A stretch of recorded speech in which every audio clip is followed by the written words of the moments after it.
de Gency qui va nous raconter les nouveautés chez Gency.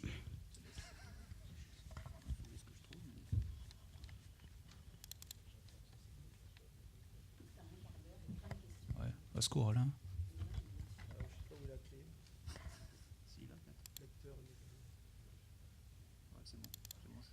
Autonome. Okay. Très bien. Donc, bonjour à toutes, bonjour à tous. Donc, tout d'abord, je voulais remercier les organisateurs de me permettre de terminer la présentation que j'avais faite au mois de novembre. Donc, à l'époque, c'était dédié sur l'IA, le HPC pour l'IA, l'IA pour le HPC. Vous allez voir pourquoi. Donc, tout d'abord, un petit rappel sur les trois centres qui composent la TGR Gency. Donc, on va parler pas mal de l'IDRIS pour le CNRS, il y a le CINES pour les universités et le TGCC pour le CEA. Donc vous avez ici sur cette planche les capacités actuelles. Donc la somme des capacités, ça fait 14 pétaflops, un peu plus. Bon, sachez que depuis la création de Gency, ça fait à peu près 1,9 tous les ans. On peut trouver que ce n'est pas assez, mais c'est effectivement notre contribution pour maintenir une capacité compétitive par rapport à nos homologues européens. Donc depuis le début, on s'attache aussi à avoir des architectures complémentaires dans les trois centres, de façon à pouvoir adresser tous les besoins des communautés. Et donc on est régulièrement soit en phase de renouvellement des moyens, soit en phase d'upgrade des machines. Donc vous avez ici la liste en bas des évolutions qui sont prévues. Donc comme l'a dit Laurent, à horizon 2022-2023, on ambitionne d'être sélectionné par la Giro HPC pour pouvoir amener un système exascale, mais entre-temps, il faut préparer toutes les étapes, et ça passe par l'évolution des capacités des centres actuels.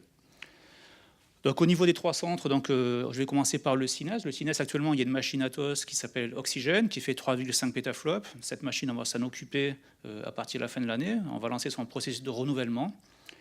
Au CEA, ça a été dit par Laurent, donc notre contribution à Prace, notamment, c'est la machine Joliot-Curie qui a été mise en service l'an dernier. Donc c'est une machine qui fait un peu moins de 10 pétaflops, une machine avec deux partitions, une partition scalaire et une partition un peu avant-gardiste, Meniker.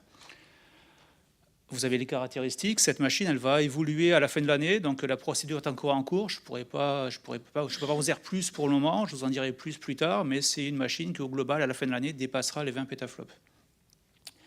Et enfin, à l'IDRIS, on vient de terminer une opération au mois de novembre, donc je ne pouvais pas vous en parler en novembre, mais je vous en parler maintenant. Donc en novembre, je vous avais présenté un peu le contexte assez mouvant au niveau de l'IA. Donc il y avait eu l'apparition du rapport Villani au mois de mars 2018, et assez rapidement, il y avait eu une conférence qui s'appelait AI for Humanity, qui avait été organisée au Collège de France, dans lequel le président avait fait des annonces qui étaient issues du rapport Villani. Donc vous avez dans le rapport, dans les différents items, un des premiers, c'était la création des instituts de convergence, les 3 IA, donc vous en avez entendu parler, dédiés à l'IA, mais multidisciplinaires. La deuxième, on en a parlé tout à l'heure, la création, le développement des talents, mais aussi être capable de retenir les talents, parce qu'on a aussi beaucoup d'experts qui partent à l'étranger, notamment dans le domaine de l'IA, mais pas que seulement.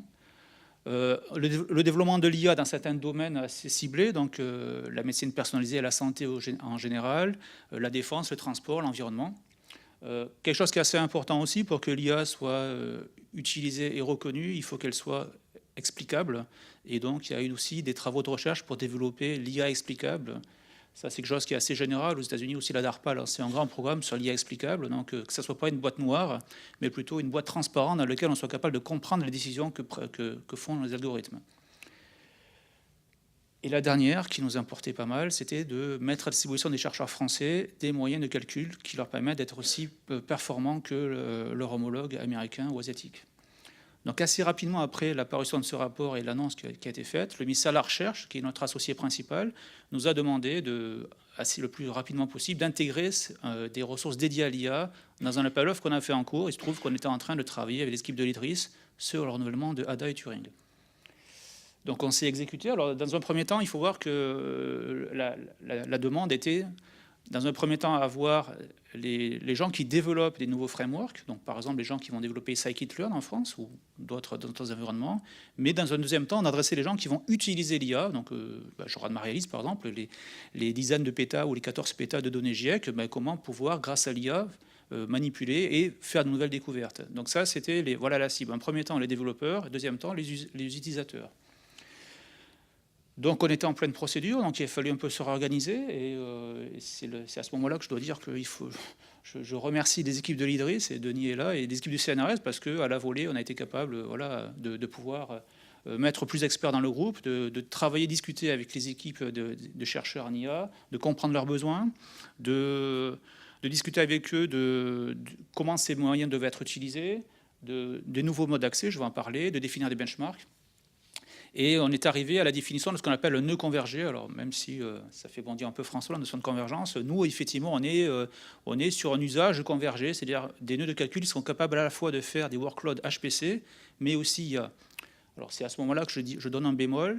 Ce nœud convergé, son usage, c'est pour faire de l'apprentissage de réseaux neuronaux.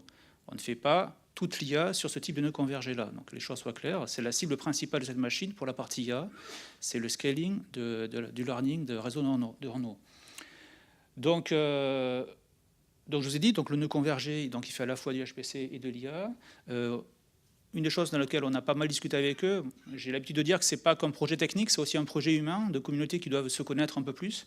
C'est qu'au départ, les gens de l'IA nous disaient, vous allez utiliser des GPU qui ont 2-3 ans et vous en mettez des tonnes.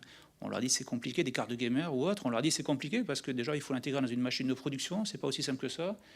Et on est aussi arrivé à les convaincre de l'utilité d'utiliser de nouvelles technologies, donc typiquement l'intérêt de la mémoire HBM sur un GPU NVIDIA, l'intérêt d'utiliser les Tensor Core, le NVLink et toutes les nouvelles technologies qu'on peut trouver sur les derniers GPU, malgré le fait qu'ils soient plus chers. La cible qu'on a aussi, c'est de prendre des gens qui actuellement font du learning sur un GPU, voire 2 GPU sur leur laptop ou leur station de travail, de monter un multi-GPU sur un nœud de calcul, mais aussi de passer à l'échelle à multi-nœud. Donc d'être capable d'amener avec l'expertise de la communauté HPC, la communauté IA vers du scaling sur toute une machine pour l'apprentissage. C'est ça, en gros, l'enjeu de cette démarche-là. Et on y reviendra après, on a pas mal aussi discuté sur l'environnement logiciel, donc évidemment le support de containers, parce que les piles IA sont des piles qui évoluent très rapidement, et si on n'amène pas une notion de container, on passe son temps à réinstaller des librairies. Donc, ce que je ne pouvais pas dire en novembre, je vous le dis maintenant, et avec un grand plaisir. Donc, on a sélectionné l'offre de la société HPE, donc à l'issue d'un appel d'offres ouvert et compétitif. Donc, cette solution, donc cette machine qui s'appelle Janzé, alors vous avez vu qu'il y a un petit logo 80, donc cette année, ce sont les 80 ans du CNRS, et Janzé est un des pères fondateurs du CNRS avec Jacques Perrin, c'est ça, Jean Perrin, voilà. Donc Janzé, il a créé le CNRS, il a créé aussi le Festival de Cannes et aussi le Muséum d'art moderne. Ouais, je parle sous contrôle du CNRS. Donc c'est quelqu'un qui est un politique, mais qui a eu une vision à la fois scientifique, mais aussi artistique. Donc cette machine Janzé, c'est une machine qu'on appelle convergée. Elle fait au total 14 pétaflops. Elle a 2 partitions. Une partition scalaire un peu traditionnelle qu'on peut retrouver dans pas mal d'autres centres. Donc il y a 1528 nœuds de calcul. Ce qu'on a voulu, c'est d'avoir sur les 2 partitions une configuration, une architecture assez équilibrée et homogène. Donc pas que de la puissance de calcul, mais faire attention aussi à la capacité mémoire et aussi au débit d'entrée-sortie. Donc sur la partition scalaire, vous allez avoir à peu près 70 000 cœurs, des processeurs d'un cri Intel Cascade Lake qui ont aussi l'avantage, on en a parlé ce matin, de pouvoir régler de façon hard les dernières failles de sécurité Spectre et Meltdown, mais aussi une capacité mémoire assez importante. Donc on peut encore, d'un point de vue financier, se permettre de mettre 4 gigas par cœur. Donc on a même mis 4,8 gigas par cœur. Donc une machine qui a à la fois une capacité de calcul, mais aussi de stockage en mémoire et d'interconnexion, puisqu'on a sur chaque nœud un lien au PA100. Sur la partie convergée, donc la machine qui va faire à la fois du HPC et de l'IA, donc là vous avez 261 nœuds équivalents aux nœuds scalaires, sauf qu'ils ont 4 GPU NVIDIA Volta, avec 32 Go par GPU. C'était aussi quelque chose d'assez intéressant, puisque dans un premier temps, les gens utilisent pour faire l'apprentissage un seul GPU, donc c'était intéressant de monter la mémoire locale HBM au maximum, de façon à pouvoir, dès le départ, qui démarre avec des datasets assez gros. Et on va dire homogénéité et équilibre de la solution en faisant, ces nœuds de calcul ont 4 liens au PA100, donc 4 liens à 100 gigabits pour sortir vers le réseau. C'est aussi une façon aussi d'avoir une machine qui soit bien équilibrée, bien homogène. Donc au total, il y a 1044 GPU, donc 9 pétaflops. Alors pour les gens qui font de la précision réduite, ça fait même beaucoup plus que ça. L'interconnexion, c'est de l'OPA selon une topologie hypercube étendue. On a à côté aussi pas mal de nœuds de service. Ce qui est intéressant, on a aussi des nœuds de pré- et post-processing. Donc là, pour le moment, il y a 4 nœuds de calcul qui sont avec chacun 3 Tera, mais qui ont la capacité de pouvoir être reconfigurés pour être agrégés à un espèce de super nœud où on aurait donc pas 4 sockets, mais 16 sockets, et pas 3 Tera, mais 12 Tera. Donc ça, c'est quelque chose qui aussi permet de faire du pré- et post-traitement de gros volumes de données. L'autre innovation aussi sur laquelle on a pas mal discuté pendant le dialogue, c'était l'architecture de stockage qu'on allait mettre derrière cette machine. Donc on s'est posé la question, est-ce qu'on met du stockage à l'intérieur des nœuds ou est-ce qu'on met un stockage rapide de forme flash ou est-ce qu'on met un stockage intermédiaire entre les deux, un mix. Donc on a choisi de ne pas mettre pour le moment de stockage local sur les nœuds, mais par contre d'avoir un premier niveau de stockage donc qui est sous Spectrum Scale, c'est l'ancien GPFS, en full flash. Donc là, vous avez 1 péta de stockage attaché à la machine à plus de 300 gigaoctets par seconde en full flash. C'est la première fois qu'on déploiera ce type de techno. Évidemment, 1 péta, ça ne suffit pas forcément pour un centre national, donc ils vont être complétés par une quinzaine, voire même plus de pétas de disques derrière, qui viendront derrière, mais c'est la nouvelle architecture de stockage qu'on a mis en place. On se questionne toujours et on verra à la fin de l'année si on doit rajouter ou pas des unités NVMe allouables à la volée pour des besoins bien spécifiques, mais c'est voilà, l'innovation qu'on amène aussi au niveau matériel. Donc il y a aussi du logiciel, cette machine, donc évidemment, donc, c'est une base Red Hat 7, il y a tout l'environnement aussi HP d'administration. Au niveau des compilateurs, vous allez retrouver l'environnement habituel, des compilateurs Intel, des compilateurs PGI pour la partie hybride, sur les GPU, des outils de profiling, Slurm, c'est la première fois qu'on va voir Slurm sur les 3 centres, donc ça ouvre aussi des perspectives intéressantes pour mettre, on va en parler après, des outils au-dessus de tout ça, et de faire, pourquoi pas, un jour du scheduling intercentre, voire des nouveaux modes d'utilisation de nos machines. Pour le support de l'IA, donc, comme vous le savez, donc, il y a beaucoup de frameworks qui sont demandés, le plus connu étant TensorFlow, mais évidemment il y en a d'autres, notamment Scikit-learn en France, qui est quand même une de nos pépites. Tout ça, ça va passer par l'intégration de containers. Ah, j'ai 3 minutes, il faut que j'accélère un petit peu. Donc on est en train de travailler sur différentes technos de containers. On travaille aussi sur l'intégration de portails, puisque évidemment on est au XXIe siècle et l'accès à des machines, c'est pas qu'un seul SSH, ça peut être aussi par des outils plus conviviaux et des portails. Et donc, on évalue actuellement certains outils, notamment celui d'Atos ou d'Activion, dont Denis va parler après, je présume, et certains outils issus du Grid 5000.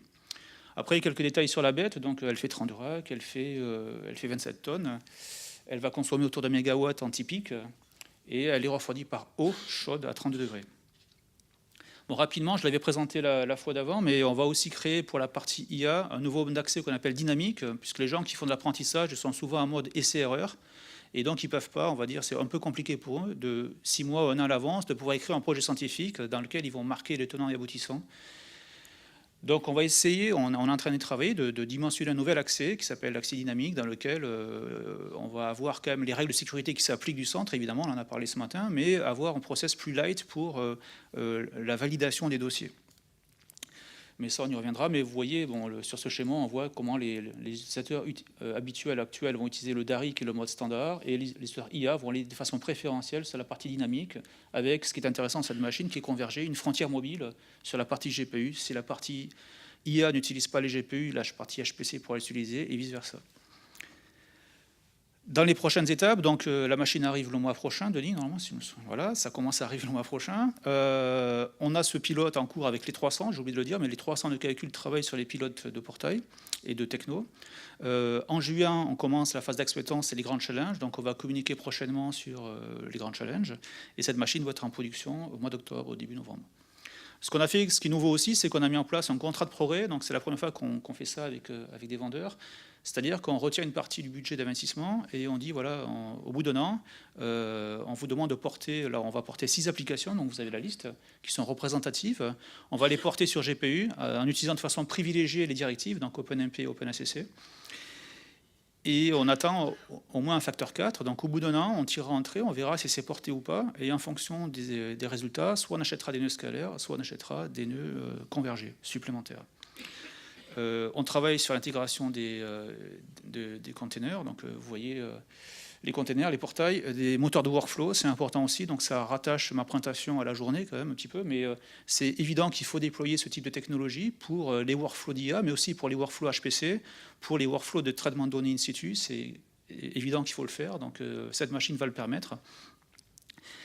Et ce que je voulais dire, à la fin de l'année, donc on a aussi donc une évolution qui est prévue pour des besoins aussi plutôt machine learning, donc avec des nœuds GPU un peu plus gros, et à l'horizon 2020, comme pour chaque centre, une évolution de la configuration beaucoup plus grosse qui est prévue. Juste mon dernier slide, donc je suis obligé de faire un peu de teasing quand même aussi pour Price. Donc si vous voulez un peu de lecture intéressante, il y a actuellement, Price a sorti 2 Best Practice Guides. Le premier étant sur le deep learning, on vient d'en parler. C'est assez intéressant, c'est un document qui fait une 50aine de pages et qui vous fait un récap de tous les outils et frameworks existants, comment on les installe sur un cluster, comment on passe à l'échelle. Donc je vous conseille de le lire si vous êtes intéressé par le sujet. Le deuxième est plus relatif aux interconnects, qui est aussi un sujet d'actualité assez important en ce moment. Vous avez sur ce document-là un détail de tous les interconnects, des optimisations qu'on peut faire dessus, etc., etc. Et mon dernier point, puisqu'on parlait de consommer des heures, Laurent parlait que les scientifiques français devaient aller après et se consommer des heures, ce que vous faites, et c'est très bien. Il y a un call ouvert jusqu'au 30 avril, il y a 2 milliards d'heures sur la table, comme à peu près à chaque fois. Il y a 6 tiers 0 disponibles, dont Joule Curie. Et la nouveauté, c'est qu'il y a 10% des ressources qui sont dédiées, pré-réservées pour les utilisateurs industriels. Donc il y en a dans la salle, donc il y a à peu près 200 millions d'heures disponibles pour des projets portés par des industriels. Si elles ne sont pas consommées, elles iront dans le pool académique, je rassure les académiques. Et on a aussi un service un pilote de données, de services de données interactives avec une infrastructure qui s'appelle Phoenix. Donc là, l'idée, c'est de faire de l'analytics, du post-traitement à la volée de données de gros volumes avec l'infrastructure Phoenix, Enterprise et Phoenix. Voilà, j'en ai terminé. Merci pour cette opportunité. Merci Stéphane. Avant de passer la parole à Sébastien Danville, tu peux venir t'installer, s'il te plaît. Nous avons quelques minutes de questions.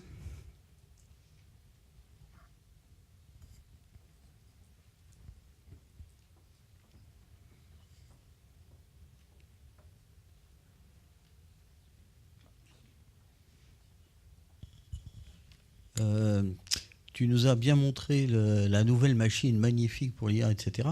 Est-ce qu'il y aura une aide aux différentes communautés pour utiliser cette nouvelle machine ? Alors oui, dans la mesure des moyens de l'IDRIS. Donc effectivement, il y a, comme à chaque installation à l'IDRIS, un effort qui est fait très important par les équipes du centre. Il y a des supports de formation qui vont être faits pour cette machine, pour l'utilisation à la fois côté HPC et côté IA. Après, j'abonde complètement par rapport à la question qui a été posée tout à l'heure. Il faut renforcer l'aspect humain. Je pense le dire aussi à chaque fois. Le succès de la machine, c'est 50% la machine et 50% l'accompagnement. Donc s'il n'y a pas l'accompagnement humain pour aider les communautés à aller à Exascale, que ce soit sur la partie HPC ou la partie IA, on n'y arrivera pas. Donc ça, vous prêchez ici aussi des convaincus. Il faut effectivement renforcer la partie accompagnement humain dans les centres. Justement, à propos de l'accompagnement humain, j'ai vu passer un dossier qui s'appuie sur l'optimisation du code grâce à l'équipe Surfsara. Ouais. Donc tu peux en dire un peu plus sur ces Hollandais ? Alors les Hollandais volants. Non, les Hollandais, en fait, on a pas mal bossé avec eux. J'avais présenté au dernier forum de l'Europe un passage à l'échelle sur Joule Curie d'un framework qui était dédié à la simulation des plantes. C'était avec PlantNet. Effectivement, ils ont une grosse expertise dans le sujet pour passer à l'échelle des modèles IA. Et ça, c'est aussi une piste aussi parce que à effectif réduit, ce qui est important, c'est essayer de mutualiser. Donc il faut qu'au niveau des centres nationaux, on mutualise le support de niveau 3, l'expertise, mais aussi cette expertise, on peut aussi la mutualiser au niveau de Price.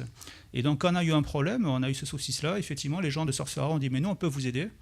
Et donc on voit effectivement qu'en Europe, via des structures comme Price, on arrive aussi à avoir des gens qui travaillent entre eux et arrivent à mutualiser des supports. Et dans Price, on a développé une structure de mutualisation de support qui s'appelle High Level Support Team, qui est en train de se mettre en place aussi. Donc la réponse, elle est pas qu'au niveau français, elle est aussi au niveau européen, dans lequel on peut aussi s'unir pour avoir des structures de support transnationales et complémentaires. Mais effectivement, les gens de Surfsara ont une bonne compétence sur le scaling de modèles deep learning. C'est une bonne question. L'équipe de support de Surfsara, je ne sais pas. Pour moi, c'est à peu près équivalent à ce qu'on trouve à l'IDRIS ou dans les centres nationaux. Merci. Une dernière question ultra rapide. Bon. Bon, merci beaucoup. Merci Stéphane.